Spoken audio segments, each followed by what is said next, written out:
This episode of CrowCast is brought to you by Harvest the Fleurieu, Adelaide's favourite family-owned strawberry farm in Mount Compass and also the Wollonga Farmers Markets.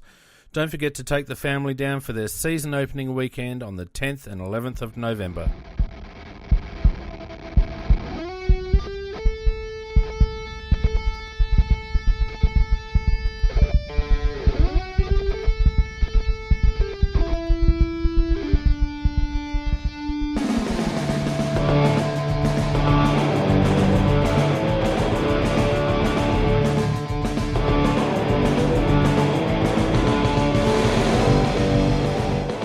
Good evening, everyone, and welcome to another edition of Tuesday Night Live, brought to you by CrowCast and, of course, Harvest the Fleurieu, our sponsors all throughout November. Thanks to them, of course, for bringing us to you. And we have a full deck on hand tonight. We have Pete. How you going, Peter? G'day, Fiend. Well, mate. That's good. Nikki, how you doing? I'm going well. Armed with all your AFLW news, I hope. They're open in the tabs. Very good. Macca, how you doing? Always good, mate. Always good. Well, that's good to hear. And, of course, it wouldn't be the same without Donkey Magoo. How are you, Donk? Yeah, not too bad, Fiend. Although I did have a salad tonight, a Greek salad, but there was no feta in it, so I was very sad. Feta That is not a Greek salad. Yeah, it was just a salad. Just a salad. I got to say that I said it wouldn't be the same without you, Dunk. I didn't say it'd be better or worse. It just wouldn't be the same. Anyway, look, let's stop messing about and get right into it with a bit of news, shall we?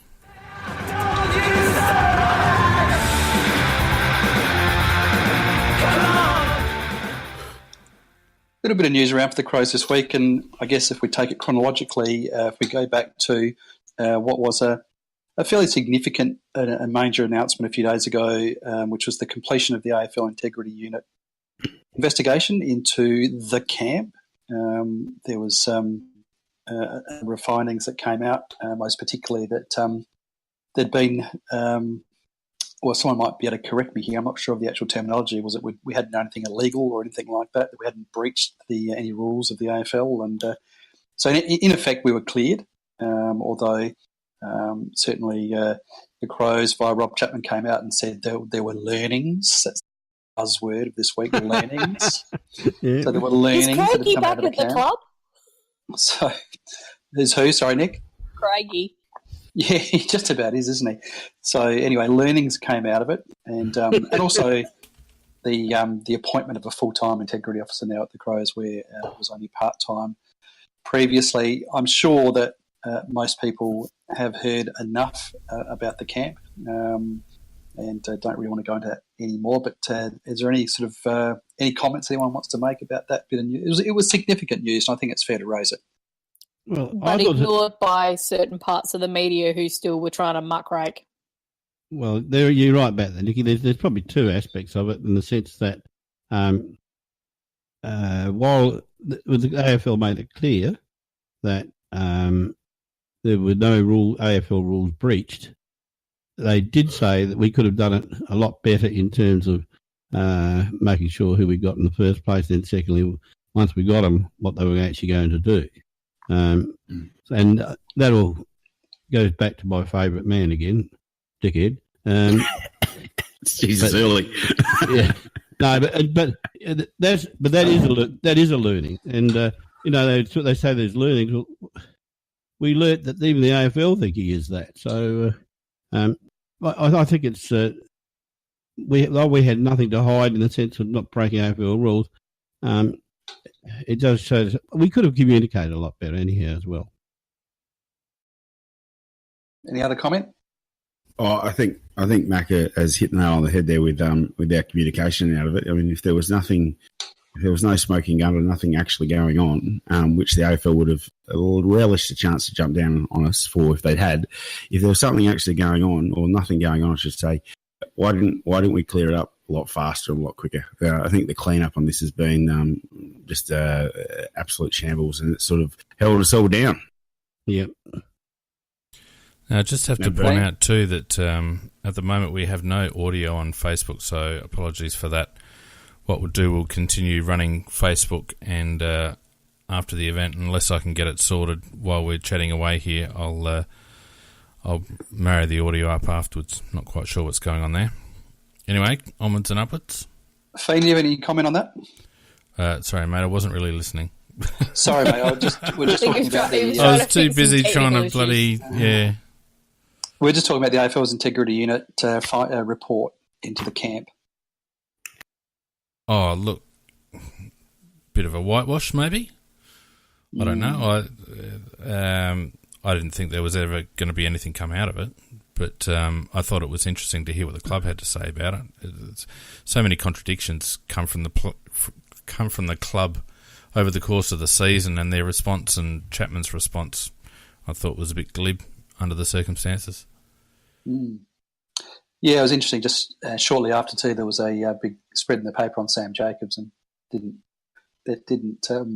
seem to speak too highly of it. But anyway, I guess we move on. The other bit of important news that has just dropped in the last few hours is the delisting of Kyle Cheney and Paul Hunter. Now, the club did state that they certainly would not be ruling out redrafting both players, and so that would suggest to me that there is still some doubt surrounding on how we proceed on draft night. I think that our thought process was that if Cheney in particular was delisted, then that would be the room for use of all of our draft picks, whereas if he was retained, then it was thought that we wouldn't need as many list spots and that maybe we're trading up. I think that my guess as to what's happened is that there are some things in the pipeline, but there's nothing confirmed.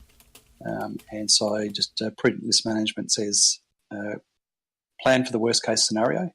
And if that is that there is no trade and we are just using our picks as normal, well, then the decision is made on those two players. I think particularly for me, Kyle Cheney is a difficult one. I know that he had some issues with the club throughout the season, but I really think that there's some players that he's ahead of in terms of composure and use of the ball and his value to our side. So very disappointing, I think, to see Kyle delisted if in fact he's not picked back up. Well, I thought that was beautifully explained, Pete.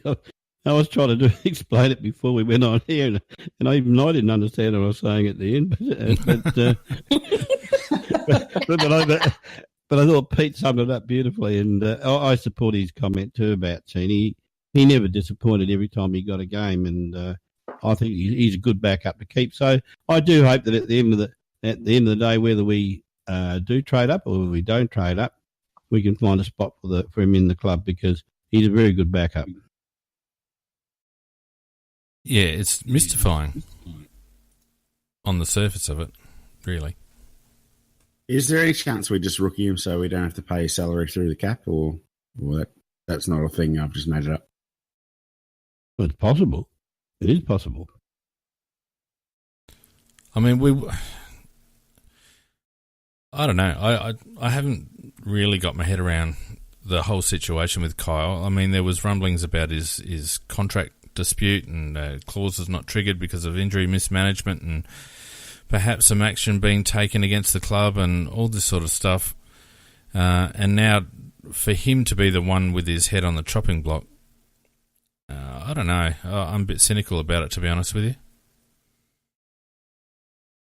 You think you're joining some dots there and thinking that it could be related? I wouldn't be surprised at all if it's related to ongoing dispute that he's having with the club. Well, Pete, on form, I don't think he deserves to be delisted, and I think 90% of people would agree. On form, he doesn't deserve to be dropped from the 22. Exactly.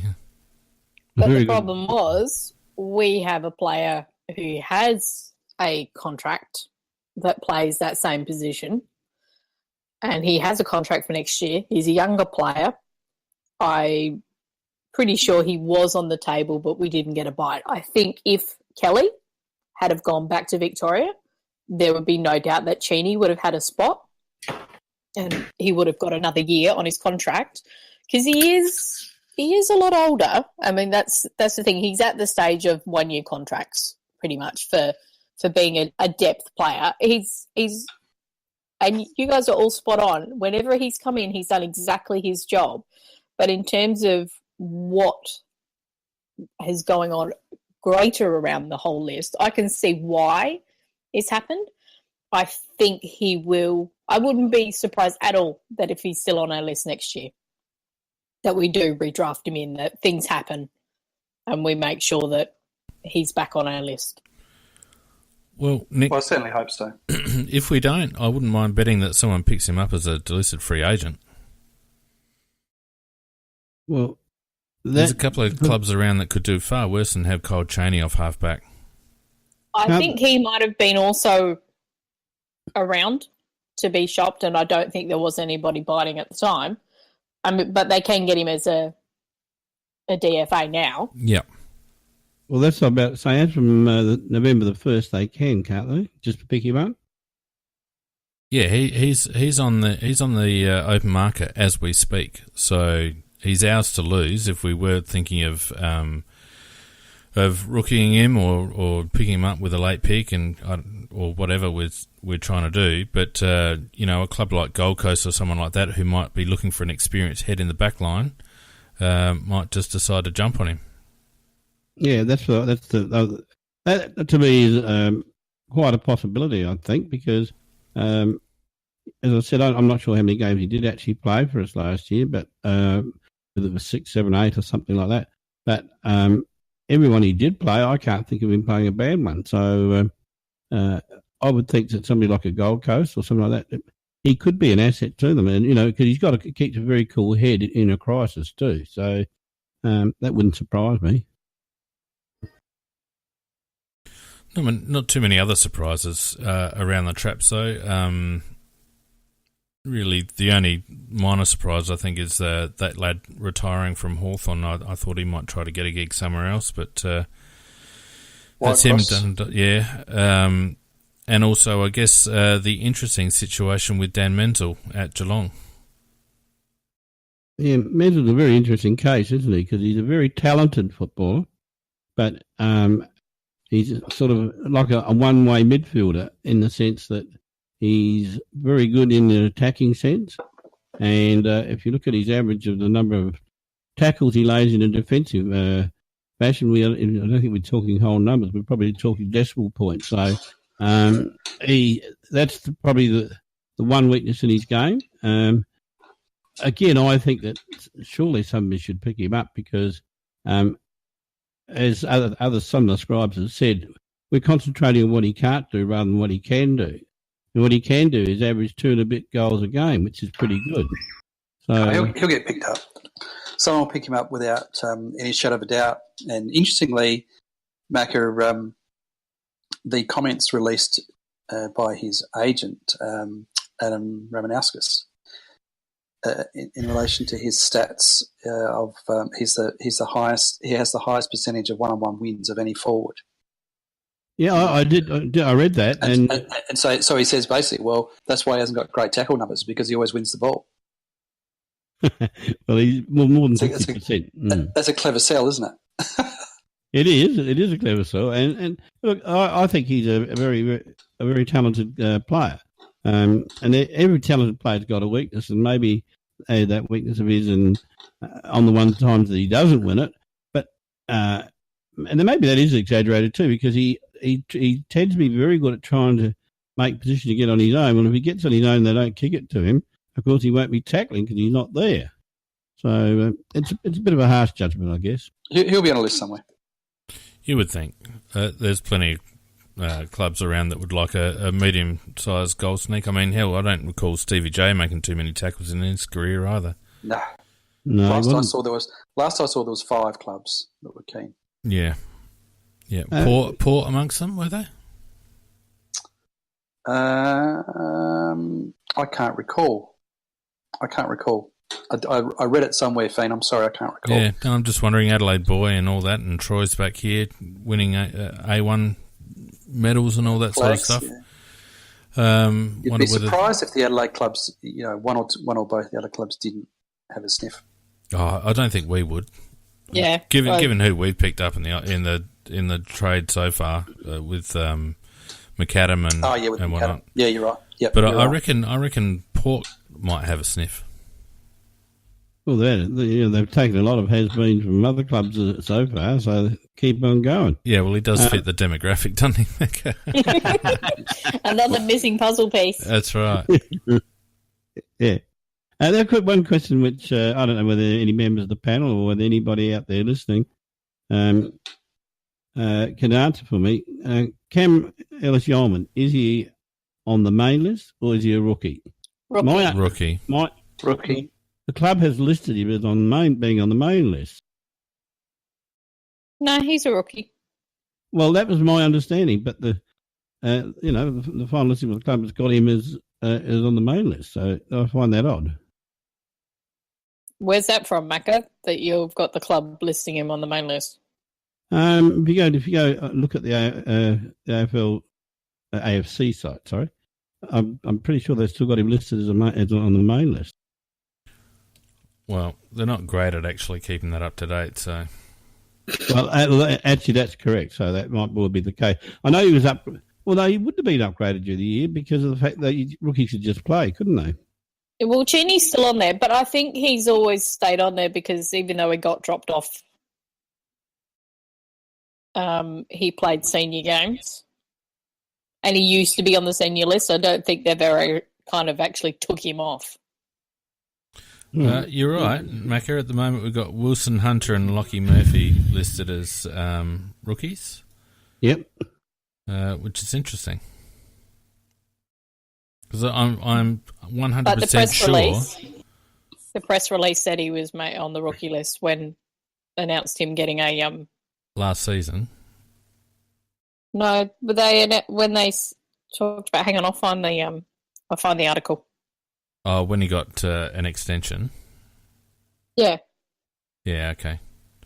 It's probably. I would dare say it's their Slack web manager. Which is actually Telstra. Well, yeah, but someone's got to supply the content. Yes. I don't think Telstra would do it off their own bat, Nikki. No, actually it is, because it's fed in from Central. Hence why most of the articles actually say it's actually not the opinion of the club. No, every article written across the AFL says that. Yeah. I mean, it's still our information. It gets fed in to the main AFL, and then they shove it out. So we're getting a whole lot of the draft stuff coming through on all the draft players. That's being shunted out to us because that's what the AFL is pushing out to all of the club websites. Okay, not worth arguing about. No. What else have we got? Yeah. Another question I was going to ask just the panel, what their thoughts were, is that let's assume that we don't upgrade and we go in with 8, 13, 16 and 21. What type of player do you think we should be looking at to strengthen our list? List manager. Well, for me, it's classy outside run. Possibly a key defender with a lower pick. And a ruck. And a ruck. If there's the right ruck. Magoo? Yeah, I just think any midfielders will do me, but outside run would be my preference. Well, you don't want another inside ball, do you, Magoo? Well, I don't know. I just feel like with these picks, you just stock up. You just stock up with those types of guys. So I don't think you can have, they're a good one, even with some of those later picks. In 3 or 4 years' time, our list is going to look different. So I don't think it's going to be a problem having it. Yeah. I had listened to Callum Toomey's podcast on the draft, and the kind of players that he's looking at around about pick. If we retain pick 8, there was the young lad from Western Australia, Clark, who has bolted up the rankings. He seems to be a little bit of a favourite to slide into pick 8. Now, I don't know if you've seen any footage of him. I've had a look and not much there that it's particularly exciting. He's sort of at about a 182 or 183 sort of quick rebounding defender type, uses the ball nicely, but wouldn't have thought he would be high up in our list. But the talk is that he will definitely go no more than about pick 8, 9. And then there was the injured lad. I can't think of his name now. It just escapes to me. The one that's had hamstrings all year. Yeah, I know who you mean. Is it Caldwell? I think he's got more talent. Jai Caldwell. Yeah, he's got those more two, talent. because there's always been talk of a top 7, and so Toomey's draft it's now looking to be a top 9 with the addition of Clark and Caldwell. So he doesn't think that any of those players will slip outside the top 10 at worst. So that's, depending on what the trades are, that was his tip about who's going to potentially slide through to pick 8. Now that could possibly also be Rosie, depending on the machinations. And he said that even a rough chance of Smith as well floating through. So, there's a few players around there, but I think that there's that. I wouldn't, if we do trade up, I wouldn't rule out us taking Bailey Smith. He is that really fast breakaway mid that good player. Yeah, good player. I think that we need. He's sort of an inside. I think that there seems to be a bit of a focus on that. For want of a better term, hybrid. That, get your own ball, but able to make the play as well. Get your own ball, but can link up as well. And interestingly enough, I did some reading on Jackson Haitley, who I really like, and I think that Port would have him at 10, but I'd love him at 13. Jackson was an inside bull, and it was interesting to read about his development at Centrals and the way that he sought out development, and he was given development in more of a link role. I'm not sure if you saw much of him, Fiend. I think I remember you saying that you did.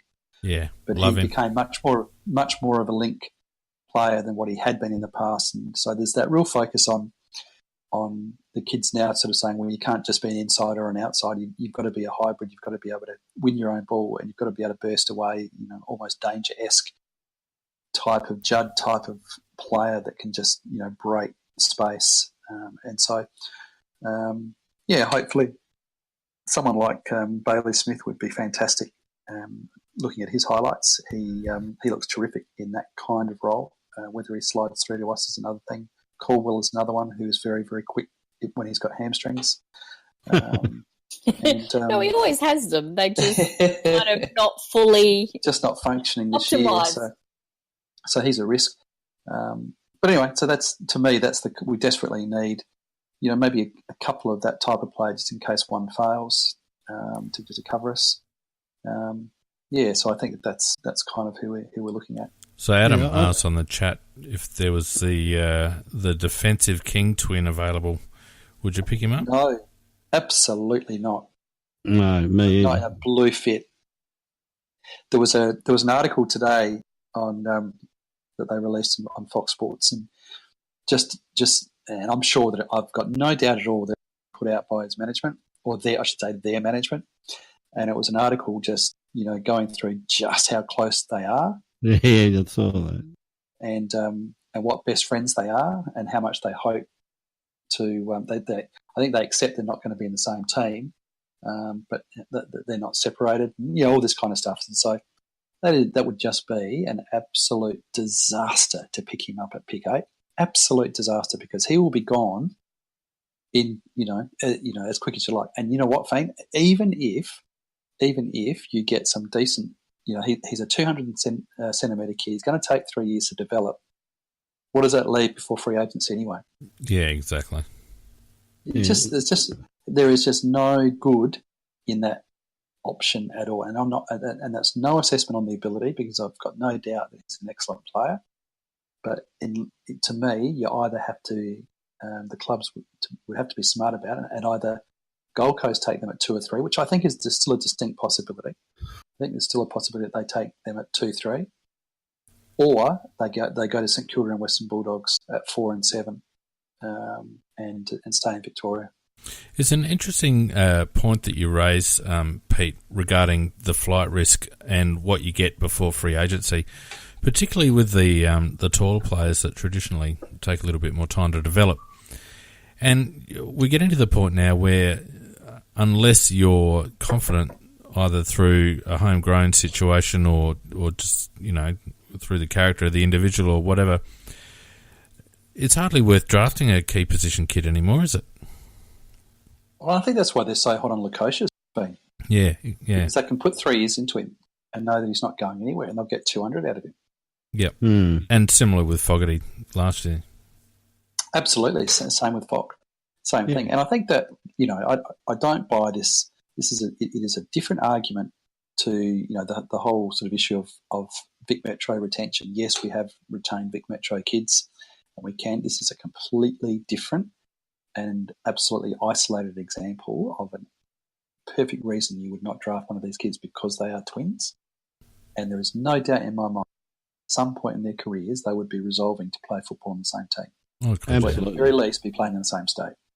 Yeah, I 100% agree with that. Actually, Pete, I think you sort of echoed what I've been thinking, and Fiend started it off, but I think one thing we definitely need in the team is more speed. I think we've got, in terms of talent, we've got a team that's reasonably, well talented, and if we could actually put some missing links in there or just amalgamate it slightly better, then it could possibly be a premiership team. And the one thing that would definitely help us in that respect is absolutely utter pace. And we've mentioned a couple of that. You mentioned there some of the players, Pete, that would qualify in that area. But even when we go down to the lower levels, there's still some good players down there that have got very good pace as well. And I think that's one of the areas that we really do have to concentrate on. A key position player down back would be good, and but also, as has been discussed, it wouldn't be a king, and that's for certain for the reasons also discussed. The one that is raises the questions in my mind is Haitley. I really like Haitley as a player. I think he's terrific. He doesn't quite meet our pace requirement situation because I'm not saying he's an absolute plotter, but he's not that blistering pace with that you just irresistible and you just can't sort of stop. But by the same token, he's a pretty complete top footballer. And the question would come is if we got to pick 8, and one of those stars we were talking about there, Pete, or potential stars, wasn't available, would you take Haitley at 8, or would you gamble on going to 13 with knowing that Porter probably going to snaffle him at 10? I wouldn't hesitate, mate. Depending on who available, but I mean, you've got the pundits talking about a 183 centimetre halfback flanker from Western Australia slotting into. Now, I've seen footage of that kid, of Clark, and he's neat, uses the ball nicely, but geez, I accept what you're saying, and I don't disagree that Haitley's not the quickest player in the world, but you've got to look at point of difference, and he's a 192 centimetre kid. He's a monster, and he's very, very strong overhead. And so he brings that point of difference. And so whilst he might not have that real sort of pace, he's a tall and obviously a nous for goals. He kicks goals as well. Yeah, that's what I like about him. He's a footballer, Pete. That's what I've noticed. He's a real footballer. Here's the hypothetical. If Haitley's available and so's Bailey Smith, who do you go for? Oh, they'll take Smith. They would absolutely take Smith ahead of Haitley, I reckon, Nikki. Yeah, that's who I would. If I was doing it, I would go for Smith because we really need that run. Yeah, and a bit of class. He's a very good player. That'd be a monster slide if he gets down to 8. Yeah, I don't think it will. But as you say, Pete, it can happen because on draft night, strange things happen. Vaguely, the players, there's a group of players in the top dozen that everybody knows are basically going to go, except if Geelong's often take an odd one. But there often is a little bit more mix and match than we think there's going to be. So he's unlikely to be there, but if he is, yes, you would have to grab him. But geez, I really do hope Haitley ends up on our books one way or the other. Nicky, say for someone like Bailey Smith, I would have. I think he, on talent alone, he gets in, and I think we'd back ourselves to retain him. But I wouldn't hesitate in spending pick 8 on Jackson Haitley if all that was left was depending on the doctor's report on Jai Caldwell. I think that the talk is that he'll go at 6, to Gold Coast anyway, or possibly 7 to the Western Bulldogs. We might not see him, but as opposed to some of the other kids I was talking about being available around about pick 8, for me, Jackson Haitley all the way. Just to clear up what Macca was asking before, so from the actual article where it announced the 2 signings, so Otten and Ellis Yeoman, big-bodied midfielder Ellis Yeoman, who will remain on Adelaide's list as a rookie, played 15 games this year to bring his career tally to 29. So it was that official announcement that came out said he's on the rookie. Right. Well, thanks, Nicky, but they certainly don't make it clear on their own site. No, the site's just wrong. Yeah, and many of the club sites are. I've tried to find information on other club sites, and it's just like, I know that's not right. What else? I was going to say, Nicky, you haven't made any comment on the draft. You got any thoughts or comments? Because I don't watch a lot of these players, I tend to not have too much to say.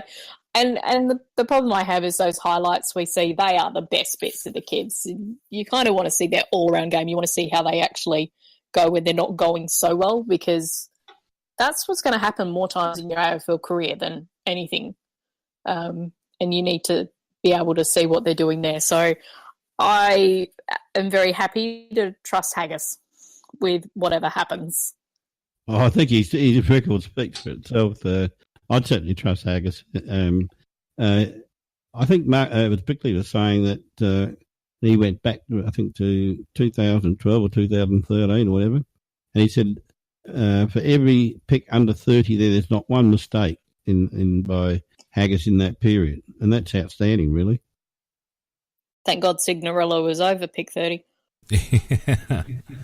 He was. Because I never liked that kid. The first year he played, I just went, he's not going to make it. I'm with you, Nicky. Very much a speculation, that one. And I think, if I recall correctly, Hamish had seen him in a couple of school games or something or other. It was very left field. Yeah. And they did know that they had to fix his kicking, and they couldn't do it. Yeah. Well, the only reason he was speculative was aware of the need for pace, and that was one asset the guy had, and in my opinion, not too many others. So he was a certainty to go. But I'm like you, Nicky. I from the first moment I saw him, I wasn't wrapped in him. Well, speaking of Nicky, we missed you last week, obviously, when the AFLW draft occurred. So yes. I haven't really got any intro music for you, but did you want to take us through all things AFLW and get us up to date? I can do. So we had a number of picks, and of course we're very lucky in that the way it's structured at the moment, players nominate where they will only be happy playing as to which particular zone or city. So for a lot of our picks are ones that we kind of know that we're the only ones who can have access to, which is kind of quite nice. But it's always interesting to see the order that they pick them in. I know there was a really big push for Danielle Ponta from the Northern Territory, who is actually the niece of Michael Long and Gilbert McAdam, I think. No, not Gilbert. No, Cyril Rioli is her cousin. I was getting mixed up with Shane McAdam. But we didn't pick her up until pick 48. But our round 8 selection was Nikki Gore, who had an outstanding season in the SANFL earlier this year with South Adelaide. I went to quite a number of the South Adelaide games because an ex-teammate of mine was playing in that team. And she's a very quick, so we've got our speed that we needed, and God, does she love to tackle. She's a very solid body, got a really good tackling technique. So I think she'll cause some nice little damage. I think her and Ebony will have a little tackle off as to see who can get the most for the year if she manages to get through nicely through the pre-season. Who else did we get? So we've got Jessica Foley, who's a former Opal and Lightning captain. So she is considerably older, but she was very good in the ruck, and we did need some coverage, so we covered that very nicely. The one I'm really excited about didn't get picked up until pick 37, and that's Chloe Shear. Now, you guys familiar with what she did before she hurt her knee? No. Okay, so in the softball league, she was playing in the under-18s, but she also played all in the seniors. She won both medals in the 1 year. She is an absolute outstanding footballer.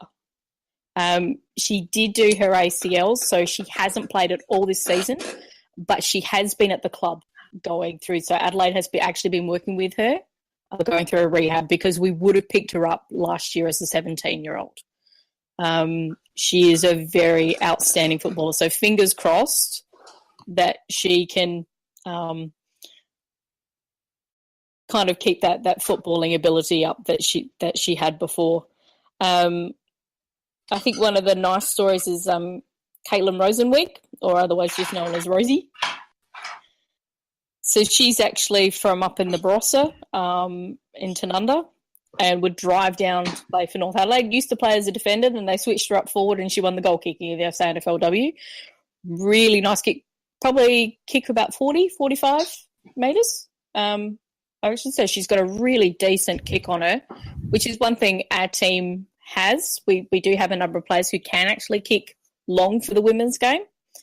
So who else do we get? Danielle Ponta, Jess Foley. Oh, and yeah, here's and Hannah Martin, who was our final selection. So she's not that tall, but she's a very quick little midfielder.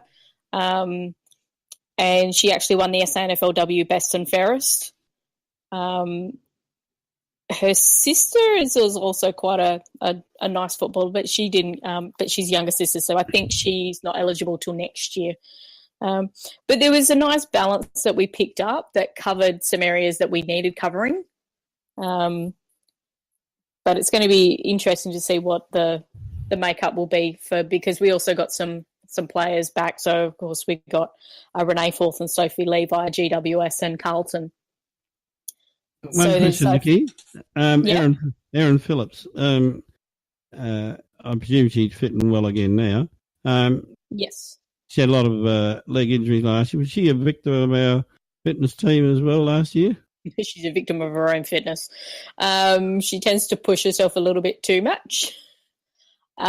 She was actually still playing last year, and she had a little bit of injury towards the end of the basketball season and probably didn't give herself the rest that she should have. Well, she basically came straight across, didn't she, Nick? Yeah, she did. And the best thing that's happened this year is she's no longer playing, but she is still involved. So she has been training and working out, etc., but she hasn't had the rigours of that basketball season on her body. She's still supremely fit. Kind of helps when your wife is also a personal trainer. So as long as she doesn't overexert herself in the pre-season like she did, because she gets so excited, but she just wants to play and she wants to get better.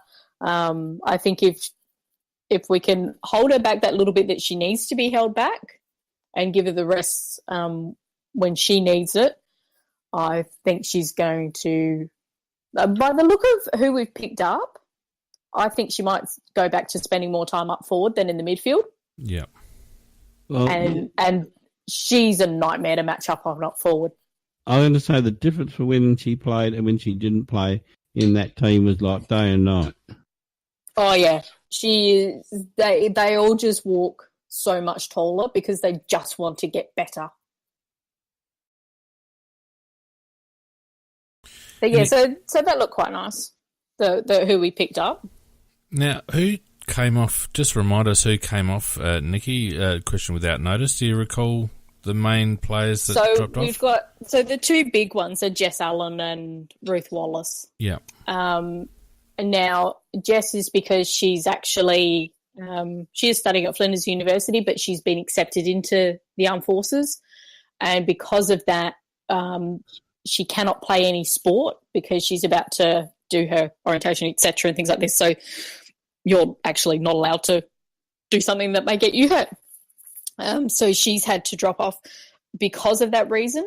But it could be that she might be back the following year, that she can come back onto the list, which is probably why it's a great thing that we've got Foley, Jess Foley coming on because of her age. She might just be a 1-year option. So I think that's what that cover is for. Ruth Wallace is for personal reasons because the unfortunate death of her cousin. And so that kind of hit her a bit hard. The club is working, from what I understand, the club is actually still in contact with her and providing her support. They're hopeful that she will come back to football because she only just started to show some glimpses of what she could do. She has a potential to be a real talent. Amazing talent, but you can understand why she's very shaken and hesitant about playing football at the moment. And if you're that hesitant, you don't go out into the footy field until you're right to do so. And you can understand that, yeah. Very happy that she's still getting the support that she is, and I hope that whatever sport she does decide to choose, I hope she does come back and play some footy with us because I loved watching her play. Mm. Those were the two main ones. We did drop some other players off who were kind of fringe. I'm trying to remember names, but no, I didn't mean to put you on the spot, but they're the main ones anyway. At winger, but they were the two real main ones, and I thought we've kind of covered them. Yeah. Although Ruth is a bit hard to cover, she's a very, very unique talent, incredibly quick. But the other interesting thing is we did get the AFL's got their conferences. So they're trialling it out in the AFLW, and this is what I hate, is that they're using the women's game to trial out things that Gil kind of has he really wants to copy the NFL. So, let's do it at the women's game. Were you going to say has a hard on for? No, I did not say that. That's what you wanted to say, though, isn't it? But I was very good, and I did not. So we do have these conferences, but then ridiculously you play cross-conference games. It's just silly. The whole setup's silly. How can you have a conference in a bloody what? How many teams we've got this year? 14. 14. Yeah, no, it's just silly. Yeah, is it 14? Yeah, I think we've got 14. But at least we actually have preliminary finals this time. So instead of them just going to the two winners of the conferences, then go off in the grand final, there is actually a preliminary final round, which then leads in. So we've got 2 rounds of finals, finally. So how does that work? Is it basically a preliminary is a knockout between the top 2 of each conference and then the winners play in the grand final? I think so. I think that's what it is, yeah. Okay. Yeah, I think that's what it is. And yet, because you're playing cross, like we play Geelong as one of our cross games. And, of course, they've got the number 1 draft pick. They've been playing in the VFLW this year and did quite well in there as part of their setup. And there's been a lot of funding that's been thrown towards that team. So going to be interesting to see. And they've got some nice players that have crossed over to play for them. But what I did like is the AFL has actually finally seen the light about something, and no longer is Carlton going to be an opening round game because they realised that Carlton in the AFLW was shit. So it is not between Carlton and Collingwood. It's actually between Geelong and Collingwood is the opening game on Saturday the 2nd of February, which is going to be immediately followed by us versus the Western Bulldogs. So they're doing a double header as the opening night, and it's nice to see that we were actually, and it's going to be here at Norwood Oval. Yeah, so the first one is at Norwood, and then we play a couple at Unley, don't we? No, we only play one at Unley. We only play GWS at Unley, which is our round 6 game. Yeah. So round 1, we play the Western Bulldogs here. we then play Carlton at Icon Park in round 2. Round 3, we play Geelong here.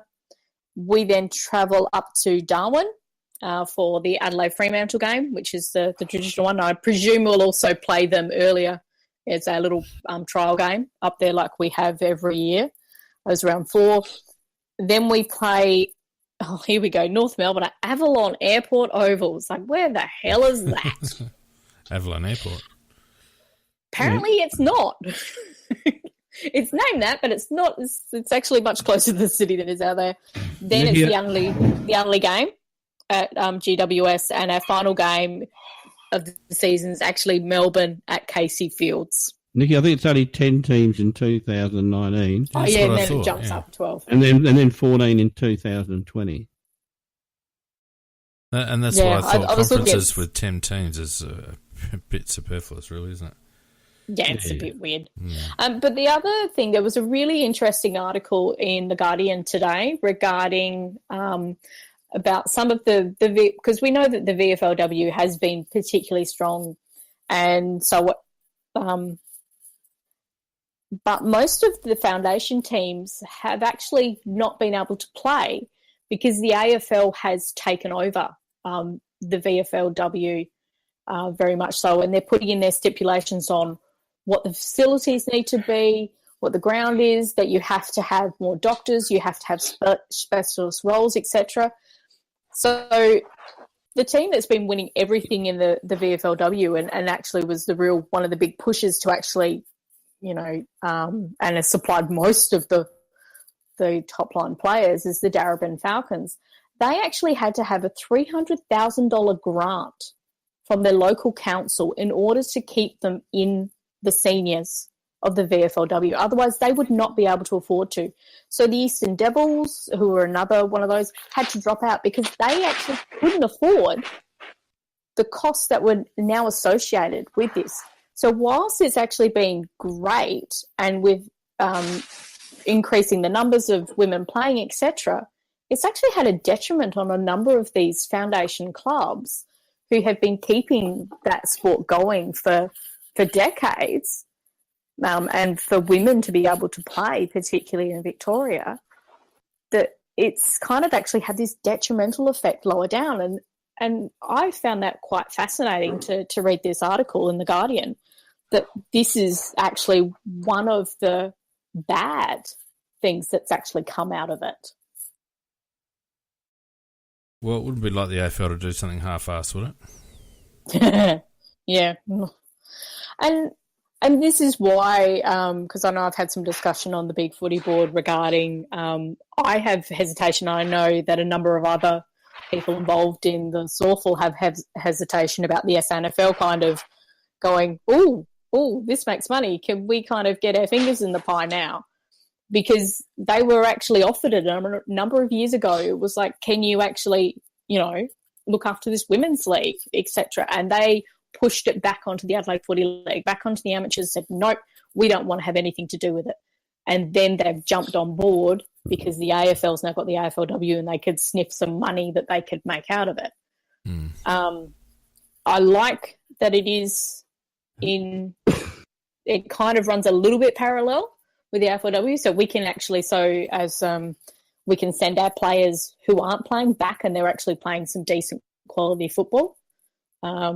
I think it needs to be at the same time work as a reserves team for the AFLW at the moment and not impede into the SANFL, which runs through winter. Very good, Nikki. You didn't disappoint. Thank you very much for that update on the AFLW. By curtsy now? Yes, you may. Well done, well deserved. And just rounding off the news, we probably just should quickly mention that the pre-season fixture was released, and we've got obviously the showdown in round 1 at Port Pirie, and then we play GWS at is that Manuka Uni and NSW Canberra Oval. So 2 far-flung games in the JLT, and then we've also got the opening round of 2019 announced as well. and we're starting at home against Hawthorne, which will be interesting. And we know where we're finishing. We get to play the Western Bulldogs at Ballarat in round 23. Great. Because Mars Stadium has tweeted it out. Absolutely great. Why would you host a round 23 game at a regional oval? Because they're bananas. And we were anticipated to go back up the ladder. We're only just out of finals. We should be back into finals contention. Thanks, AFL. Yeah, Port Adelaide had a lovely time there. It was terrific at Ballarat when they went there. Beautiful weather. Yeah, well, I mean, maybe the peak of the winter, though. Ballarat isn't bad for the Crows. I mean, we've got a reasonable following in Ballarat, so I don't think it'll be all one-way traffic. But it's a bloody shit heap of a ground. Yeah. Depends on how cold it's going to be as well, still up there. I'm going to hand it to the AFL that want to keep themselves in the news. The way they're just spoon-feeding this fixture out to try and fill the time in between the trade and the draft. It's very, very adept at making sure they stay in the news just about every week. Well, they do that, Pete, and of course they released a lovely little bit of exciting stuff just to tease us that they're trying to think of how to get AFL X back again for us so that we can really, really enjoy it. And we go back-to-back premiers. Magoo, that will excite you, no doubt. Oh, mate, I've had the calendar marked. There's a blank space there a couple of weeks out. Well, there's they looked at it, they said there's room for it. They are on the Zupa-Dupers up in Darwin. Brings up a very important question, Magoo, and that's who is going to now, for the AFLX next year, who's going to pick up Matty Signorello? It's a list of free agents. As of right now, we're down Cheney, Signorello, Hampton, and Deer. They are AFLX guns for hire, so I'm just wondering who's going to pick up. Port's missing piece. Name the last premiership side that delisted 4 of their premiership heroes. Yeah, it shows what a churn and burn club we are. Yeah, Vardy Magic in the chat comes up with the Cheneys is the first ever premiership captain to be delisted the following season. Oh, it's fantastic. I don't think he's going to be putting that on his resume. I'm sure the Pies tried with Maxwell, but they couldn't quite do it. But, never mind. But now, the other good thing about the... Oh, no, you say it. No, please, go. Well, there's been lots of excitement in the Magoo house from this afternoon when the confirmation of the Darwin game was put up earlier this afternoon by the footy club. So, hang on, little Magoo's just about to be put out to pasture. Give me a second. But yeah, I'm very excited by the Darwin game that's on the fixture too. So, yow. Don't have to do the big road trip. No, it's a little bit different. The 7.5 hours in the car I'm gonna Alice Springs. Oh yeah, 7.5 hours in the car. What's going on in the background? Oh man! Now speaking of, do you reckon the AFL are they going to release a game a week? Do you reckon just a game probably. A week of the fixtures? Probably. We'll just do each round. Yeah, the 23 days of Christmas or whatever it is, going into the 23 rounds of AFL. Now, speaking of Magoo, and thanks for rejoining us, Magoo, it's time for Macca's Sweets and Smacks. Oh, yes, I am a real man. That's what I am. And I really don't care who knows it.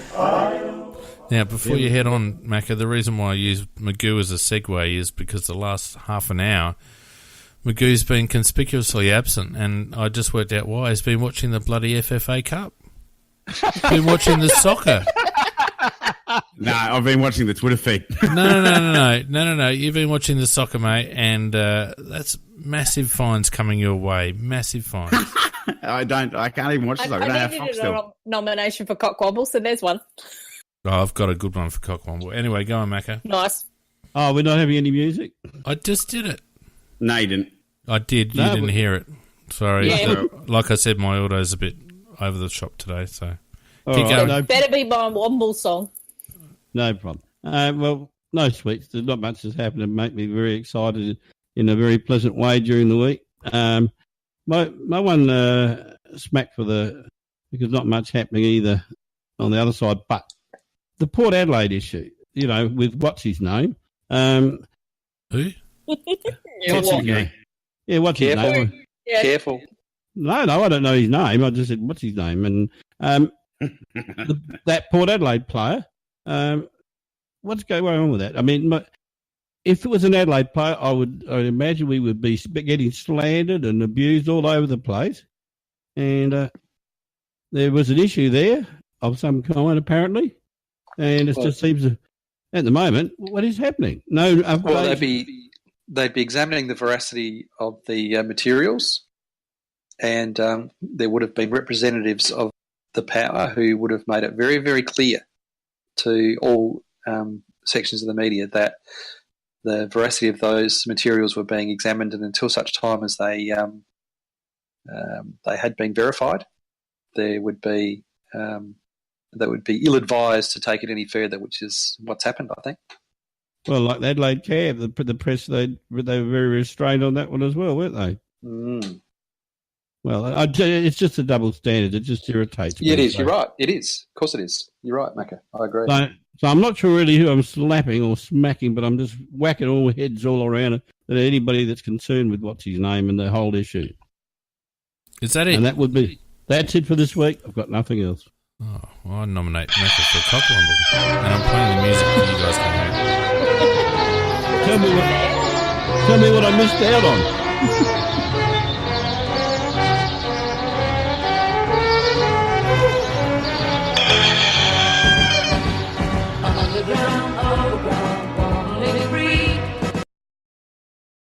Well, the only one I really had was actually to do with the AFLW draft, because they were doing it live either via the website or through Twitter. It kind of kept going down. So it would just stop and you couldn't actually see what was happening. So I just gave up. So well done, AFL, that you did this huge promotion. This is how you can watch it, all these different ways, and you didn't put enough server power behind it to keep it going. Well done. Now, who did you have, Phoenix? Well, my Cockwomble goes to David fucking Warner. And I know it's not football, but here's a bloke who's sledged everyone for his entire freaking cricket career, and someone gives him a crack in a grade match, and he cracks the shits and walks off. Is that the biggest hypocritical move you've ever seen in your life? David Warner, Cockwomble, easy. No, it's often very typical of a bully. Can dish it, can't take it. Well, that was exactly what it was. And getting his missus to try and defend him in the media, and I just thought it was particularly poor form from someone who at one stage was close to leadership in the Adelaide team. He can't even cop a spray from a bloke in a grade match. It's a reasonable comment. Although I did miss one of my smacks, which was the mob that run the cricket. The Cricket Australia.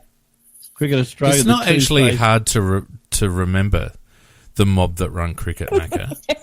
Because it's cricket, which is the name of the sport, and Australia, which is where we live. I was wondering whether to name the guy or not. That was all. I decided not to. I thought it was the BCCI anyway. Yeah. But no, look, the double, triple standards of the whole thing. I don't know if you saw that Galar who runs a Cricket Australia talking on the TV. And he is one of the guys that's been very heavily criticised for the poor standards in which one of Australian cricket. Which one? Pat Howard, are you talking about? The performance guy. Not the head of Cricket Australia. I am talking about the head of Cricket Australia. No, he's only been around for 5 minutes. Well, the guy that was on TV. Well, I don't know what channel you were watching, mate. I'm not in your bedroom. No, not James Sutherland. James Sutherland was the head of Cricket Australia. He stepped down. Now some other guy's just taken it on. And Pat Howard is the performance guy that allegedly is behind some of the cultural issues. The guy that did the press interview. I'm not going to say his name. I don't know who. Anyhow, the whole point was that they were asking men time on the Cockwomble. They kept on asking, was he going to resign? And he said, No, he's not going to resign. Although he was named and his leadership was named as one of the factors of the deterioration in the standards of Australian cricket. So, I just got to give him a great big smack across the head. I just thought he's got absolute double standards. And also, I want to give the Australian public a bit of a slap over the head over this issue because haven't you had your segment and you had nothing for us? Yeah. I know. Now he's taken mine. Now you're taking Nicky's segment away from it. I actually forgot about this. And, Well, it's too late, Macca. It's the cockwobble for old men right now. No, well, actually, what I wanted to say there was the Australian public who are slamming the shit out of these guys who did the cricket, who did the ball tampering, and they did do the ball tampering, and they should be punished for it. And the ICC have raised the standards up to now to 6 test matches as a result of what we did. But we gave it 12 months, which I think covers about... What's your point, Macca? My point is that all the people supporting that 12 months,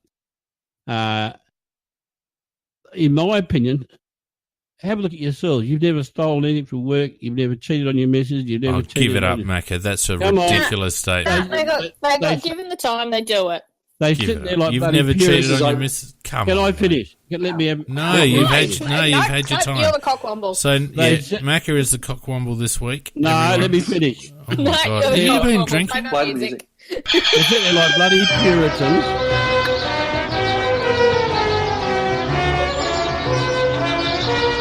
Oh, what a shambles, Macca. You get your own segment. You say nothing. And then poor old Nicky, who's come on specifically for the cockwomble, and you just talk all over her. Just talk all over her. Yeah, well, I just wanted to say it. But if you're going to talk about cricket, maybe talk about the women's cricket team, because the Australian ones, because they're doing quite well, and they're the ones we should all be watching and supporting right now. Well, the people that we should be supporting, just before we go, are our wonderful sponsors at Harvest the Fluorio, Nikki. I want strawberries now. Yeah, and look out next week on our podcast because Adam from Harvest the Fluorio is actually going to be a guest presenter on... I haven't actually told you guys this yet. Hey! Does Adam know? Adam doesn't know either, but he's coming on. Because I'm sick of talking about his business, and he can speak his own bloody business. No, but the reason he's coming on next week is because they do have their season opening on the 10th and 11th of November, between 11 and 3. Tons of stuff going on there, not just strawberry picking, but lots of stuff for the kids to do, and jumping castles and all that sort of stuff. The community down there have gotten behind them. So can you get a feed down there? I think possibly Nikki, we should have a little road trip. Why are you interrupting my bloody ad? Because I think we should go down there for the opening. Yeah, well, all right, maybe. But anyway, yeah, so thanks very much again to Harvest the Fluoro and Adam in particular for sponsoring us through October, November of this season. And Adam will come along next week and let us know how bloody good his strawberries are. And I must say, I had a couple of first-grade strawberries last week. Oh, my God. They are sensational. So thanks very much to Adam, and I reckon that pretty much does us in, gentlemen, unless you've got anything else to talk about. Nope. I'm done. Good to go. Shut up, Macca. Get out. Thanks very much, everyone, for listening. See you guys. Bit haphazard this week, but we'll be back again next Tuesday for Tuesday Night Live again. In the meantime, take care. See you later.